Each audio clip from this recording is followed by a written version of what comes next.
All right, just finished up our detailed work. Liked our week. Our guys did a nice job this week, preparation-wise. We got another day tomorrow, but good week leading into South Carolina. So, questions? Anything?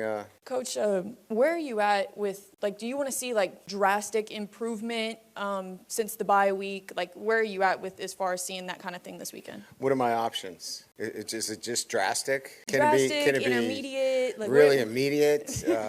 Kind of, sort of. Look, I think I made it pretty clear. We have to be more consistent offensively. We have to be more productive, from an offensive standpoint. It's been on again, off again. This needs to be much more consistent in its performance. That's where our offense needs to be. Is it going to be on Saturday? I hope so. But I know the process in terms of the work that we're doing. Nothing's up for discussion. We're looking at every facet of our offense to be more consistent and have more of a balanced approach to what we're doing. Coach, how's Aaron Anderson doing this week, and what exactly is he dealing with? Yeah, I wasn't sure. We listed him as questionable earlier in the week, and I think that was real. He was questionable.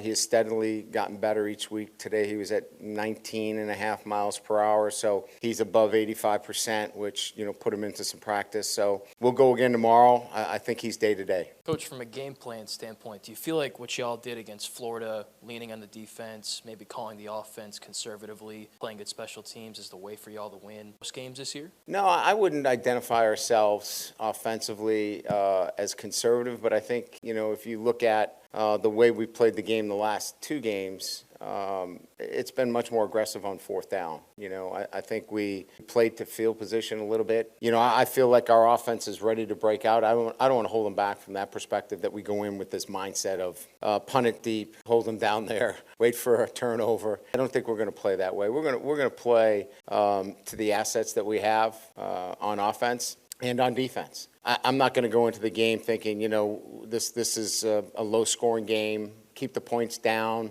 kick field goals. I think we go in there with the expectations, kind of the question that was asked earlier, is that my expectations are we're going to continue to progress offensively and be much more consistent for four quarters. I guess maybe at this point, just kind of in generalities, but what's your opinion on jersey patch advertisements? Yeah, I think anything that the university feels is needed relative to revenue streams, I'm 100% behind them.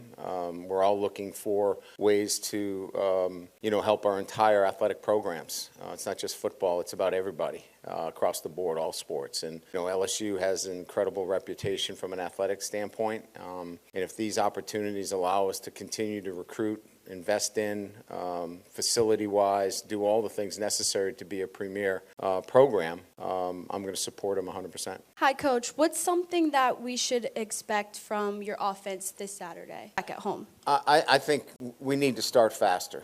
We have not started at a level that is a standard of what really good offenses play at. We've been a little bit here, a little bit there, but it's been off and on. We need a much more explosive start, if you will. 3 and out's not that. But let's see how this team goes for 4 quarters. We need first quarter, second quarter, third, and fourth. We've outscored our opponents largely in the second half. We need to be better in the first half. We've talked quite a bit about sellers and mobile quarterbacks this week. Is there anything that y'all have done schematically differently, maybe to defend those kinds of actions and defend those kinds of offenses? I think it's really similar to any of the athletic quarterbacks that we've faced, right? Keep them in the pocket. Limit the explosive plays. We gave up explosive plays to him last year. And so we have to eliminate those. And some of that is schematic, some of that's tackling. But the other piece is keep him in the pocket. When he gets outside the pocket, that's where he's deadly. It's a similar theme, though, if you look at the quarterbacks that we're facing. A lot of that is going to be carried over from week to week. Bauer Sharp's, I think, third on the team right now in receiving. Do you think that there's more ways for him to get involved and trade as and tight ends into the play calling, almost forcing them? I do. I think they're both weapons. Tradez was slowed a little bit with the knee, but we've got to get him involved, and we will. I'm pretty confident as this season kind of progresses that you're going to see a lot more action for both of those guys moving forward. Coach, as far as your O-line goes, if Paul Mabinga can't go, is that going to be kind of like a rotation, or do you want one guy to really like grab a hold of it? Well, right now, Cohen Eccles has got most of the reps there when Paul hasn't been in, and we have a lot of confidence in him. But Karius Kern is repping there as well. So we'll kind of see how that goes. If Paul can't go, and he's doubtful at this point, then that would be the two-man rotation. And if we think that Cohen's handling it, we'll see how that goes on Saturday. We've repped them both, and they're both ready to play. What have you seen from just the vertical passing game through the bye week and this week of practice? Could that be something more in effect going into this week?